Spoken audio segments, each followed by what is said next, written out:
What is up, my anime peeps? It's your girl Rachel here from the Editor Review. How's it going? I am going to do a pop review for you today. I have quite a few Funkos that I have got over the last couple of weeks. Some I got from Mate Ribbon, some from my local shops, and some from my fiance. So, as always, I will spin the camera around, put them all dusty, and hopefully you will enjoy the review. So, stick around. Okay guys, so starting off the review, I have some anime pops, and then I'll be going on to a few comic ones, and then a couple of gaming. Sorry, I'll adjust my camera.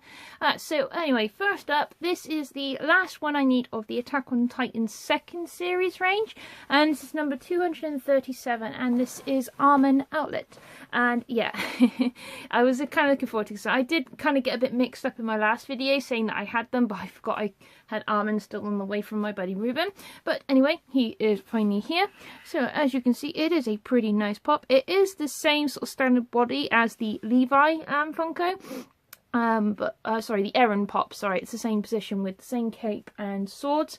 Only difference is it doesn't have a hood on the back, as, like I mentioned previously, they did make a little bit of a mess up by putting the decal on the hood, but they have done a slightly better job with this one, and they put it on straight on the back, but not added a hood randomly. I don't know if that was a slight design choice, or I don't know, but never mind.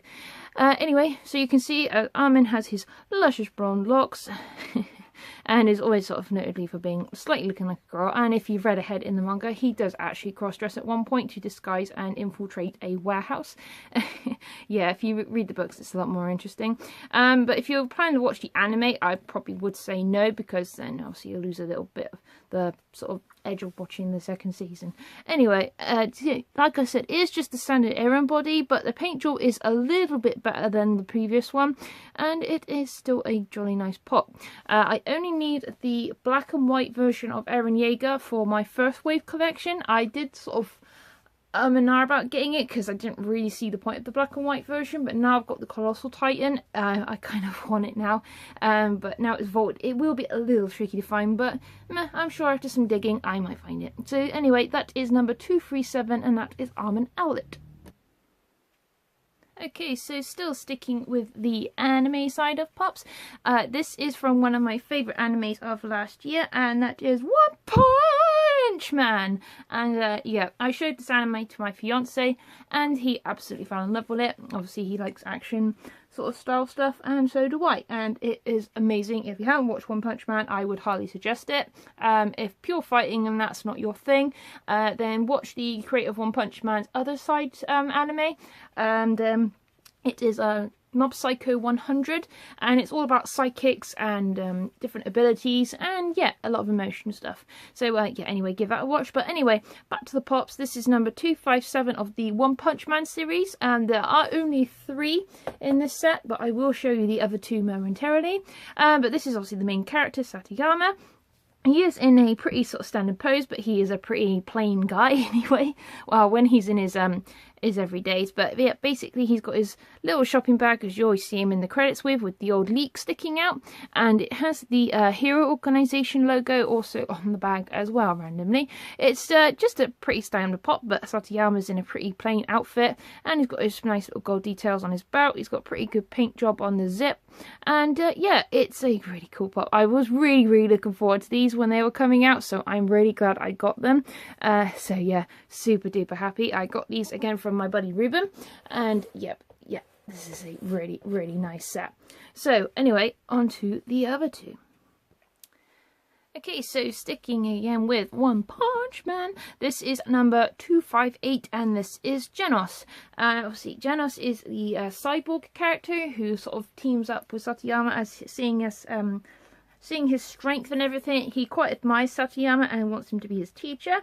And yeah, we don't quite know a lot of Genos' past in the anime. We've had like sort of tidbits when he was sort of telling Satayama. We've never seen anything like actually in the anime itself. So all we know is his family was killed by a villain, and he kind of got injured. He was found by a doctor. He gave him all these cybernetic enhancements, so his arms and everything, and pretty much his only human parts remaining. I think are his skin and his brain. So yeah, he is still a pretty badass character though. He's just in his standard outfit. He does wear multiple various tops, obviously, because when he sort of powers up, it sort of burns off because he has like this sort of flame reactor in his chest. And yeah, he's pretty badass when he transforms. And yeah, these are really cool. So the detailing on the arms is really well done. He's in his standard blue tank top because he usually wears those a lot more in the anime. I've had to put a penny behind his foot because he doesn't stand particularly well, so I'm just going to turn it very slowly. There is a little bit of mist paint on his earrings, but meh, unless you're looking, if you're looking head on, you can't really see the detail, so I'm not going to quibble too much on that. And yeah, anyway, he's a really cool pop. I'm really hoping they are going to do some more. Obviously the second season is on its way, but there has been a leak this week that Madhouse is not animating it, which is an absolute shame, because I really hope it's not going to lose the quality of all the battle action, but I hope they're going to still have the same scene coordinator, because he is amazing and he did all the battle scenes for Kill la Kill and everything, and for Mob Psycho as well, so hopefully he will stay on and keep it all crisp and pretty cool. But yeah, I can't remember what the name of the studio was that's taken on. I can't remember if it was Bones or somebody else, but meh, we'll have to find it out. Anyway, on to the last One Punch Man pop. Okay, so now this funky looking dude is the bad big boss from the end of season 1 of One Punch Man, and it is Lord Boros. And yeah, if you're looking at Lord Boros and you're thinking, yeah, he kind of looks like a messed up DBZ character, you're kind of be right. He's kind of like Broly, but like 10 times as strong and pretty much on fucking space steroids. As you can see, he's in really cool gold armor, and he has a crazy pink hairstyle, and he has one eye, obviously being in alien overlord from outer space. And basically he's on the hunt for like the strongest being in the universe to fight him, because he's never come across a being that has satisfied him in a fight, or even survived a fight, I should say. So yeah, he basically wears this armor and it keeps in his strength. So basically when he fights, he's only fighting like at like 20%, but as soon as he takes the armor off, he goes like pretty badass and turns like white and has this red eye and looks pretty fucking freaky, excuse my language. But yeah, it is a really nice pop. So like I said, yeah, there are only these 3 in the series, so I hope they do carry on with this the next wave. If they do, I hope they do at least Pretty Prisoner in his prison outfit, not in his fighting outfit. Well, lack of fighting outfit, shall we say. I hope they do Tiny Tornado, and I hope they do Moomin Rider, because Moomin Rider was a pretty cool character. Despite even lacking superpowers and only riding a bike, he was still a really good character, and he did show a lot of resolve in the anime. So if I just spin Boros around, you can see him a bit more. So he's got some pretty badass jewelry. He's got a really cool cape. It's pretty similar to Satoyama's cape. He's got a really cool like spike sort of spine on his back as well. You don't really see a lot in the anime because everything's moving so bloody quick. And yeah, he is pretty freaky, and I just love the paint job on the face, all the veins and everything. It just really cool. They could have just done a little bit of a better paint job on some of the bits of hair, because they missed a little bit of paint here and there, and it did overflow onto the ears as well, but meh, I don't care. Boros is a cool pop. So that is number 259 from the One Punch series.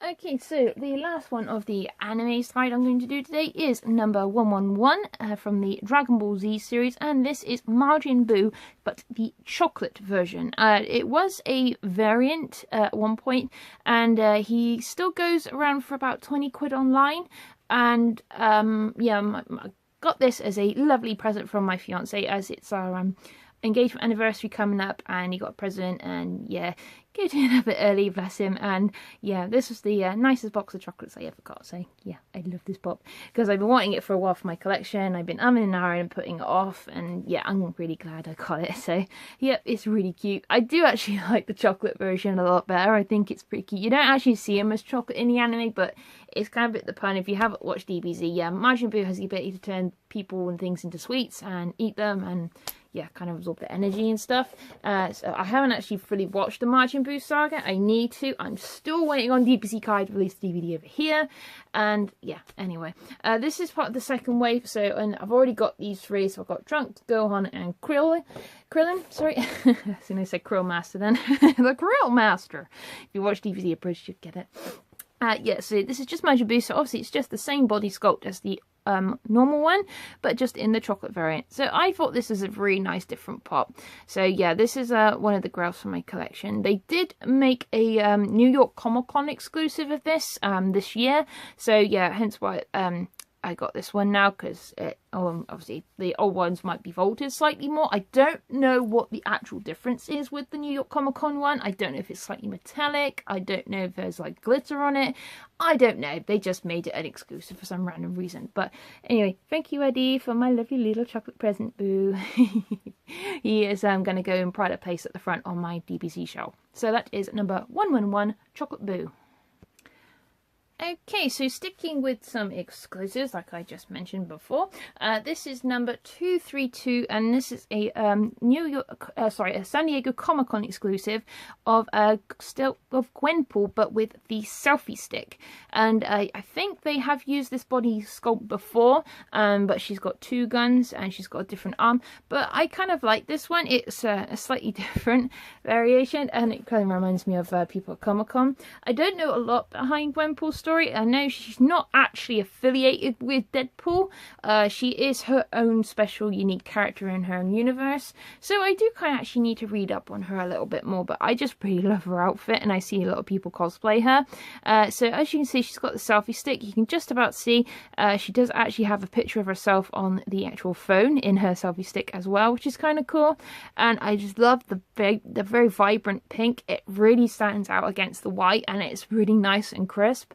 And yeah, and she's got her gun, and she's just posing whilst trying to look badass at the same time. So I would like an unmasked version of Gwenpool. Yeah, that's the next one I would like to get of her. Yeah, if I had the space. But yeah, it's still really, really cool. So I was glad to get this. I got this again from my bud Ruben. My fiance was going to get this originally, and then he sort of changed his mind because he wanted to boot his collection up to horror. So I took it off his hands. So that is number 232, and that is selfie version Gwenpool. Okay, so on to another superhero. This is from the X-Men series, and this is number 230, and this is X-23. And obviously, you'll know who X-23 is from the previous Wolverine movie. Obviously, this is Wolverine's daughter. And yeah, this is a fairly decent pop. I got this, again, my fiance was going to buy this, and again, he sort of changed his mind in his collection, but I decided to take it off his hands. It's an okay pop. I think it would be better if it was more matte colours rather than this sort of very pale pastel sort of look. I don't know if that's actually how she is in the comic books. I haven't actually seen, but she's alright. They've done a decent detailing on the X-Men belt. They could have just done a little bit of a better paint job on her hands, and she's got a slight black scuff just on the tip of her nose. I have tried removing it, but I didn't want to use anything else too harsh in case it damaged the paint. But yeah, it's still alright. She's got decent hair on the back of her head. The lines on the back could be a little bit better, but it's still a relatively decent pop, and this is an exclusive. I think this is from New York Comic Con. I can't remember off the top of my head, but there are other X-Men in this series. So there's Cable. I really can't wait to see what he's going to be in the new Deadpool movie, what he's like. Archangel, Quicksilver, Psylocke, Sabretooth, and Storm in the Mohawk version of her character. So yeah, I'm umming and ahhing about whether or not to keep this one or not, because yeah, I did enjoy the Wolverine movie, but at the same time, it always brings back really, really bad memories. So it's a little bit of a sad story pop, but yeah, it's she's still a pretty strong badass female character, so yeah, she's kind of cool. Anyway, that is number 230, and that is X-23. Okay, so next up from Overwatch is number 94, and this is Widowmaker.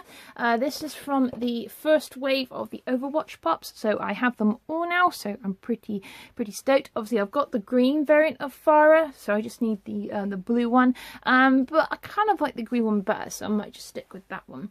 But anyway, on to this lovely lady, and this is Widowmaker. I met the voice actress for her a few weeks ago, and I was really stoked because she's a brilliant voice actress, and I got her autograph. Sadly, I didn't have the pop in time to get her autograph, but hey ho, I got my Tracer one signed, so I'm pretty stoked, and I got a picture signed of her anyway. So this pop is really super nice. She's got some really nice decent paintwork on her. She's got a really nice pearlescent purple paint on her bodysuit. You can't really see a lot of the suit because of the gun, but anyway, she's notoriously known for being a sniper, and they've done a really good mold on the headgear that she uses for her sniping, because obviously the mold in the game folds down, and she's got all these really cool targeting systems in her helmet, and she's a pretty cool character. They have actually just started revealing her backstory now.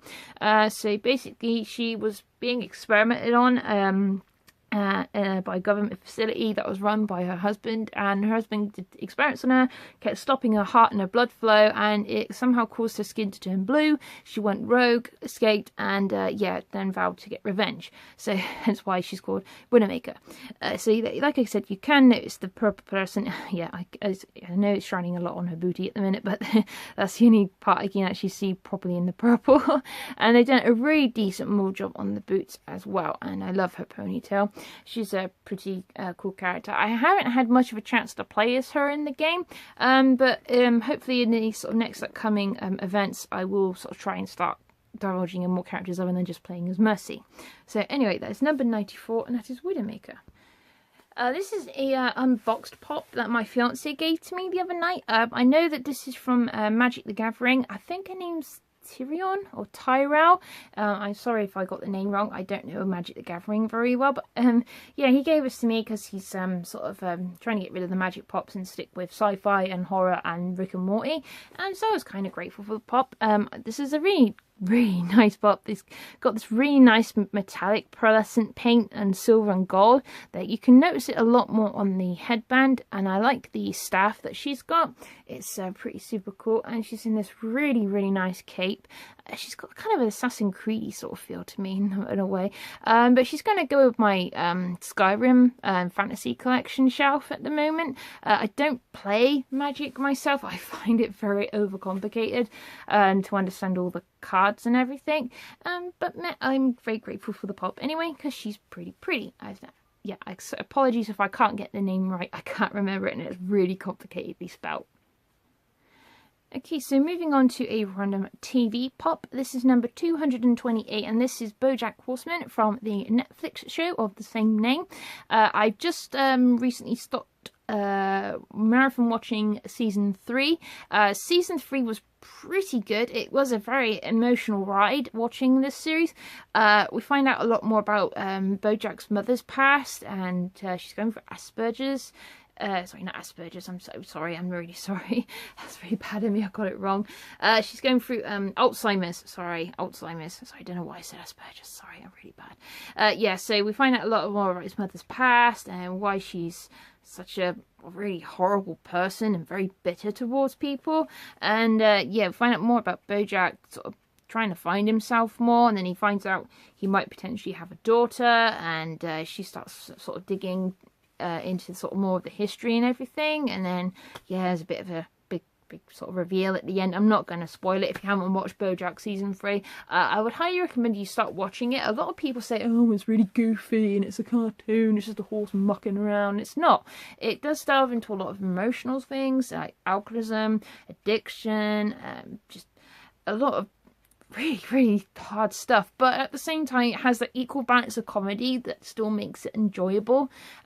Season 2 was pretty good, and one of my favourite episodes was when BoJack goes underwater to like a oceanic sort of Hollywood city, and he has to go to a premiere, and he's has to obviously wear this sort of diving helmet, and he can't talk to anyone, and then he has to sort of he gets lost on a bus, gets dumped in the middle of nowhere, and finds his baby seahorse, and it's really cute, and he reunites with his father, and it kind of brings a lot of emotions to him, and yeah, he's sort of going for a breakup as well, and even though the whole episode had no dialogue whatsoever, you could still actually feel the emotions from it.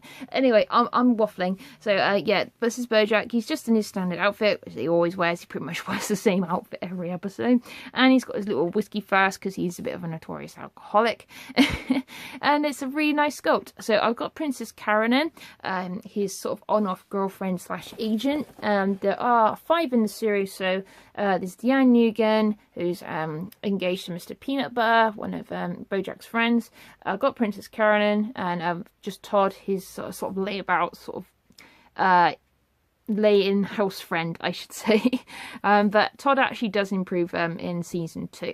But anyway, I'm waffling about the show because I love it so much. That is number 228, and that is Bojack Horseman. Okay, so just the last couple of pops, guys, and just put all 3 on the stand because they're from the same franchise. I'm kind of going a little bit overboard on the pops today.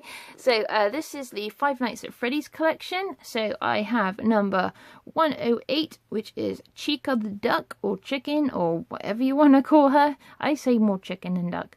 As number 110, which is Springtrap, which is from the same series as the Chica. And I was lucky enough about a week or so ago to go into Toys R Us and find the Cupcake Chase, which is number 213, which I think is from the second wave of the Five Nights at Freddy pops. So yeah, I was pretty happy to find this one.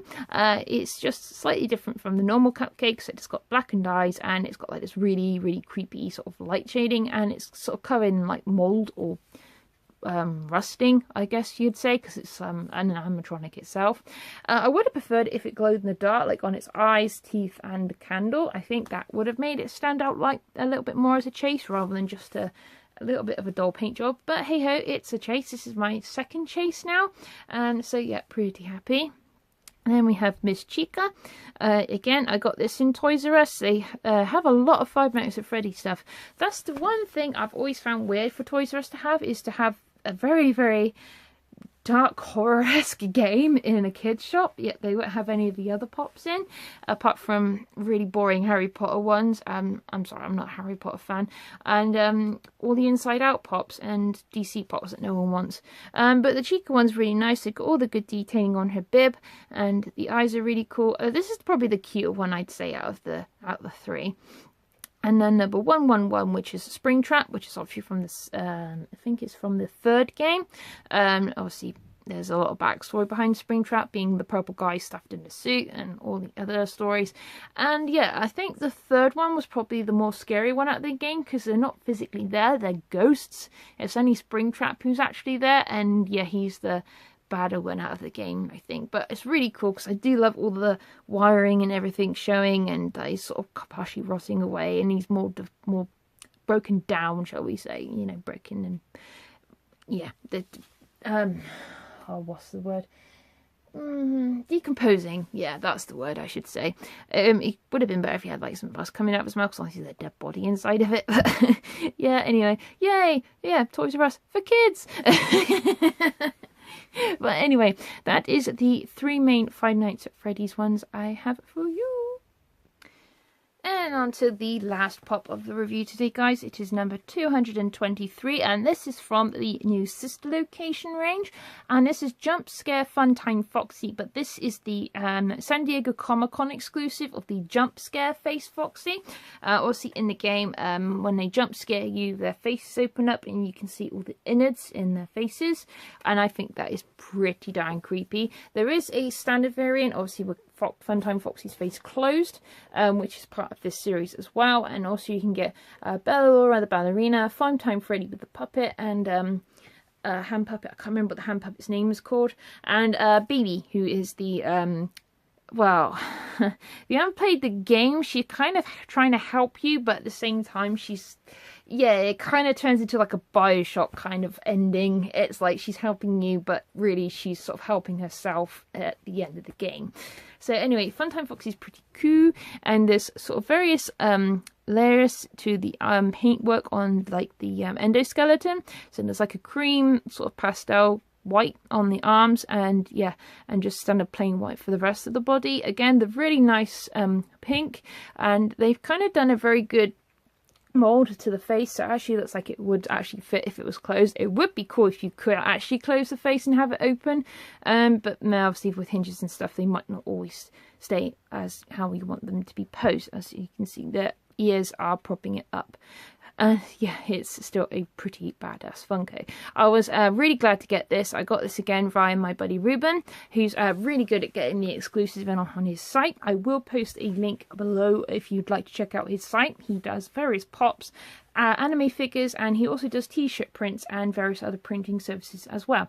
So again, thanks Ruben for getting me the exclusive. So that is the Funkos for today. Alright guys, and we're back. I hope you enjoyed my Funko review for today. Sorry it was a little bit long, but I did have quite a lot of pops to get through. But I hope you enjoyed it anyway. So until my next box reviews, I will say sayonara, stay happy, keep being nerdy, and keep collecting. Bye bye!